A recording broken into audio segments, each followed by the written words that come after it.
what can be said and what can be done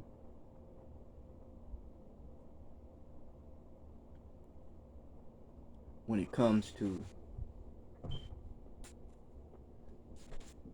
deprivation, the basic needs of human beings, and the disparities, economic,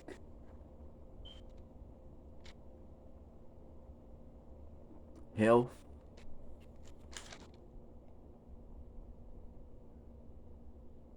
law, labor,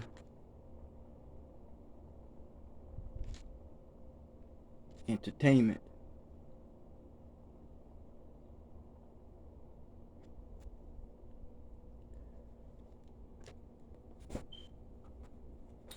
who runs, controls,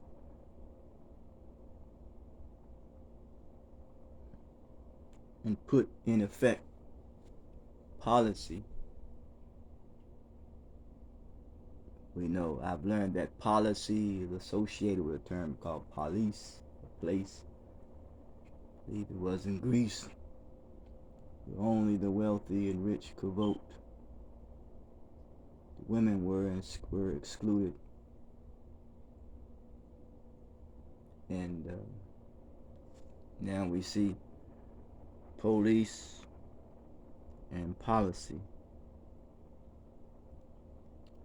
What is the degree of temperament / temperance, self-control of one's attitude, which will determine how coherent one is?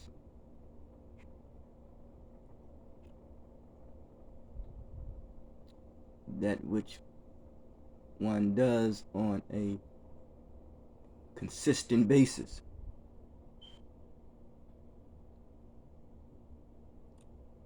How one logically follows the line of progress,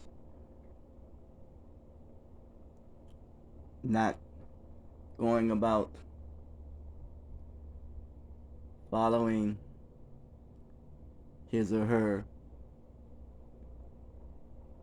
emotions, even though without logic, even though emotion could, be here or there in us to get to our intellect,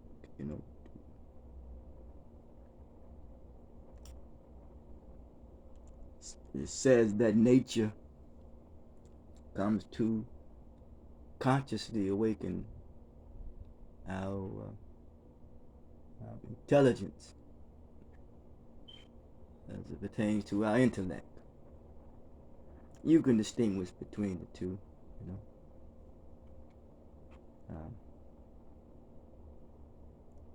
There were those who came from a people who were subjugated from the intellect of others, who said that genetically people are inferior to them. And seems as though one has an automatic distorted thought of inability to disconfirm, believe that what he or she says cannot be refuted.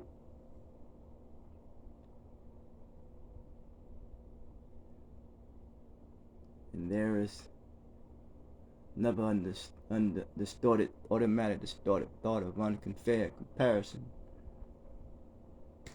Another distorted thought is judgment focused, Primarily,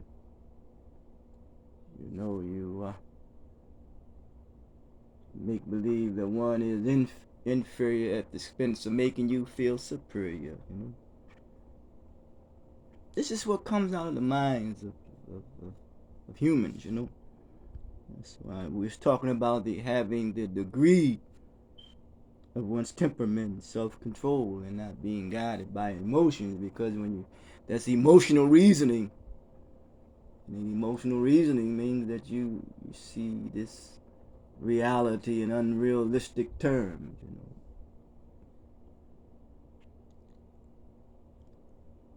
And not to mention how it defends one's ego with fantasy, defense mechanism, and compensation. And when you compensation is when you hide behind your success or your fame or your fortune or your greatness, if some was called, but that which is great is one that does things in the cause for the betterment of humanity.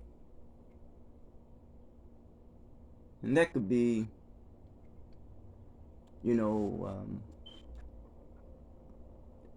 dissected and examined and even justified and rationalized. It says that this is the humanity that I'm going to give to the world, for this disparity, this great difference, this great divide.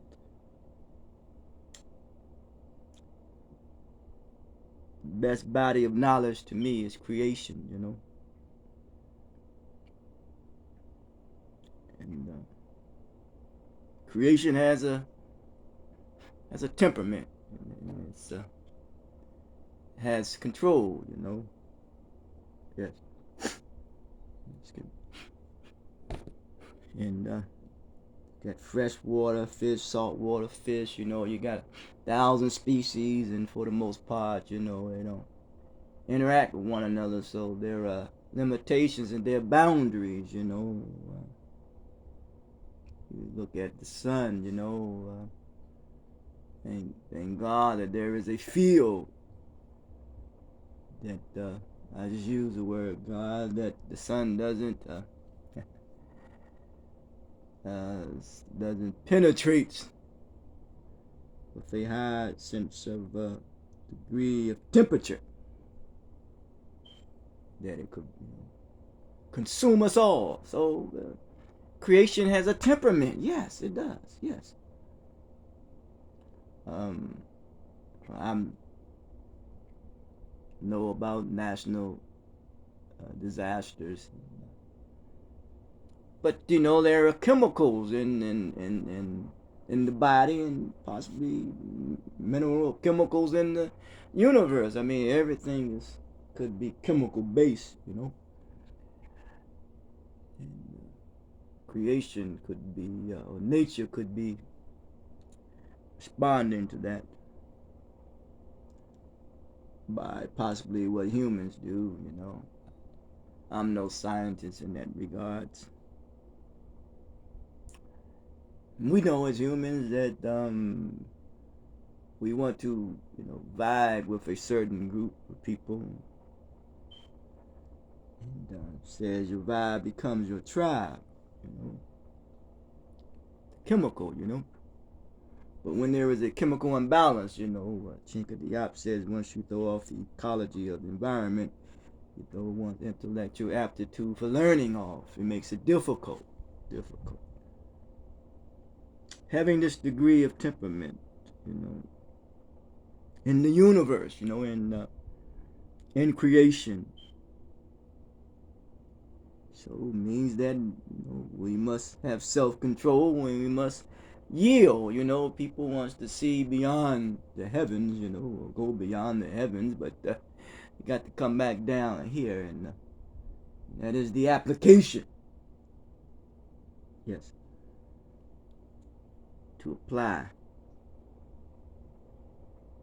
that which you have come to see above, and see how it can be applied below. So then you have to deal with intentions. One's intentions is judged by his or her actions. But just want to try to deal with not only the disparities, but the warpedness of one's thinking, the automatic, distorted thoughts. Yes, creation has limits, and humans know that, and they set up something with a speed limit of maybe 55, and you see that speed limit, you get a ticket. Limits. Yield, slow down. We know about Garrett Morgan, who created the stoplight, but yet, people are considered to be genetically inferior. But he created the stoplight. It's the color of some would call it the color of the Ethiopian flag. Blau. It's called the worship from the voice of the human voice, rather than a bell. Voice of humanity. Cry out, saying, "Come together, live in harmony, one with another." Yet creation, universe, having a degree of temperament and creation, and it's an original form, and it's original creation, the original form, to yield to creation, the benefits from it and the fruits. And that's when we get to obedience. We have to obey the universe and its creation and yield to it. Be careful what you put in. You may not like how it come back in its original form, original form. And you must develop a higher degree of patience. Creation teaches us to have a higher degree of patience. When you have a higher degree of patience, it makes you become coherent, cognitive, become clear. What is happening? You see that man has looked at creation and man-made buildings and has incorporated what he has seen in creation as a shelter. Creation is a shelter. What man has made in its original form, original nature. And man made buildings and is incorporated and made incorporated in creation, man made buildings and homes and houses, so that they can live in, and at the same time, this whole planet is a utility, free light and free water, but the mind of man has been driven by economics, and therefore it creates a disparity. Creates a disparity in health, politics, labor, land, law. And other things to add to is entertainment, People become entertained by things that they do not, entertained by knowledge that they cannot grasp, and the one that's behind the scene knows that, so he go out and entertaining you and keeping you in ignorance and keeping you at odds, keeping the great divide, the disparity. We have celebrities, as they call them, and I think the Ethiopians at one time and said that that which is celebrated when the people were one. I attribute it to them. Attribute that to them. You can look it up and find out for yourself. I believe it was something written by a brother who wanted to introduce the first gentleman, if I may use it, introduce African curriculum at Howard University. Leo Hansberry, the Ray Hansberry uncle. Ethiopian classical writings and I think African classical writings. Two books that he had written. But this creation, the original creation, and how man created things and incorporated in the creation. But it done so with the wrong temperament, the wrong intent, the wrong attitude. Done so for by means of exploited ways and exploited means. Its creation is to benefit all, you know. Some people associate Native Americans know that the land really cannot be bought or sold, should benefit for the people, and we know that was people, Africans, some Africans knew that as well. Now I'm not saying no folks in Europe did not know this. It's another ball game within itself. Creation is a guidance without doubt. But when you create an environment of economic disparity, health disparity, law, labor, land, entertainment, all these disparity, you create that's misgivings that create an environment of doubt. Creation itself and its temperament and its temperance is guidance without doubt. Yes, doubt that it is a benefit to us. So yes. So, humans have made certain advancement made in creation. And that advancement in creation with technology and science and all these other inventions and discoveries. They're doing so just to, they just want to become relevant. And when he or she it's not relevant, he or she starts to suffer low self-esteem and from the value, suffer from the lack of value of self-worth. Worth is in degree, but not in the value. One's value is unlimited. When you start building houses and homes and science and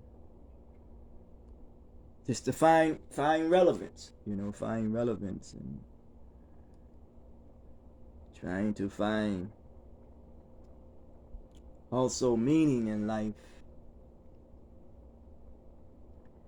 Yes. And finding out and having a value system. A value system, But in that value system,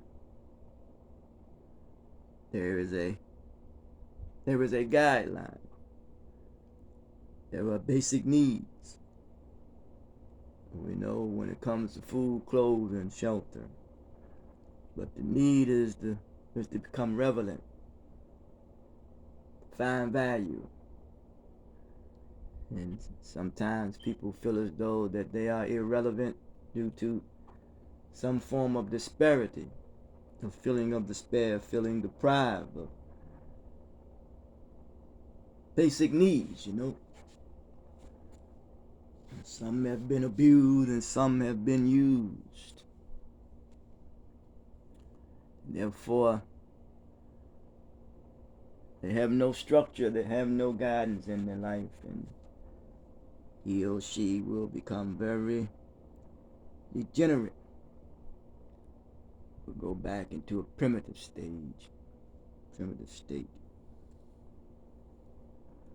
Anytime you deal with a degenerate, he or she becomes mentally incapacitated. It's a disability, Being able to reason with progression. And you start to reason with regression. Anything that you say to him or her, due to they being mentally incapacitated, they're not coherent.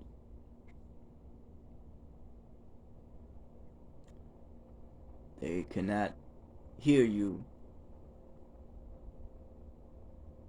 And some may not be able to see you. And when they see you, when they look at you, They don't see you as a human being. They don't see you as one with them. They see you as an enemy. See you as a foe. So then therefore they become very animalistic, uncontrollable in their temperament and their attitude, and therefore their actions will follow. In doing so, that following becomes an exemplary act, becomes suspended in animation, and therefore wind up wiping you out. But yet they themselves have been discarded, displaced, put down, misused, and abused due to some form of deprivation and disparity. So some suffer in despair, suffer all alone. You may think that they are with you in the room. You may think that they are a part of you, or part of the gathering. But their mind is somewhere else, because they are wandering in the wilderness, in the wild, without any guidance.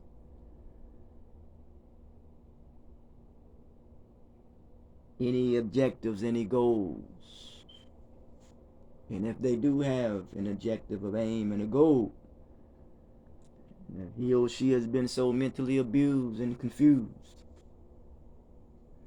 and unable to improve upon his or her emotional and mental and all these states of conditions. They are dead. They are dead.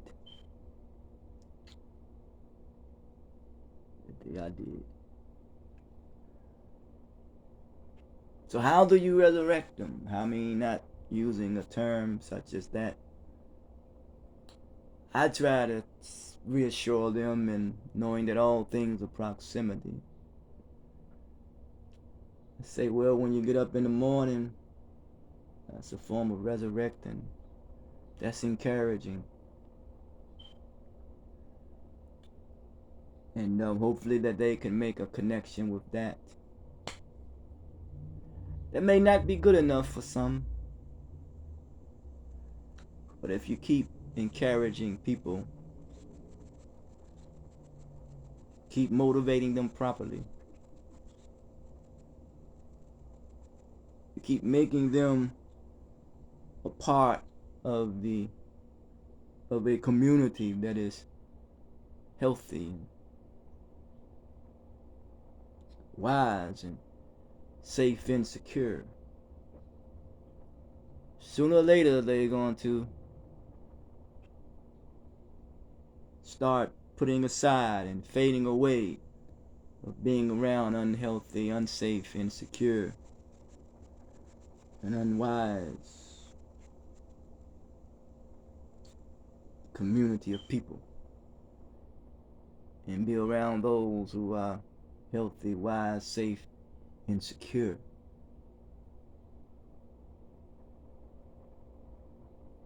We have to be careful in any curriculum or teaching or programming system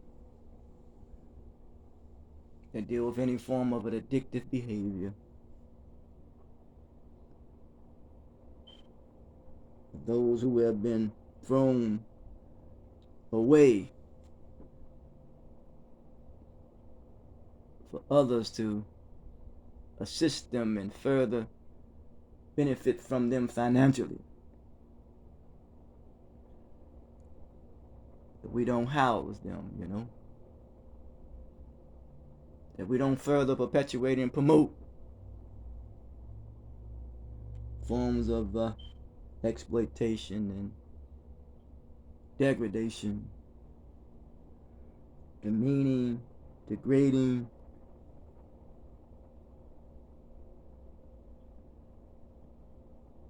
and disrespectful manner and ways in which we either interact with them or the information that we share with them. That we don't perpetuate and promote the myth of inferiority. Stigmas, labeling, blaming, even though the diagnosis may be there, but that's not the way we should identify with them as such. That's a challenge. It's a challenge when an individual has become so accustomed to living a life that is unhealthy and unproductive, and they see chemicals outside of them to make them feel a value in trying to deal with this reality in this world. In all actuality, they're just escaping it. Sounds like one being very neurotic, schizophrenic,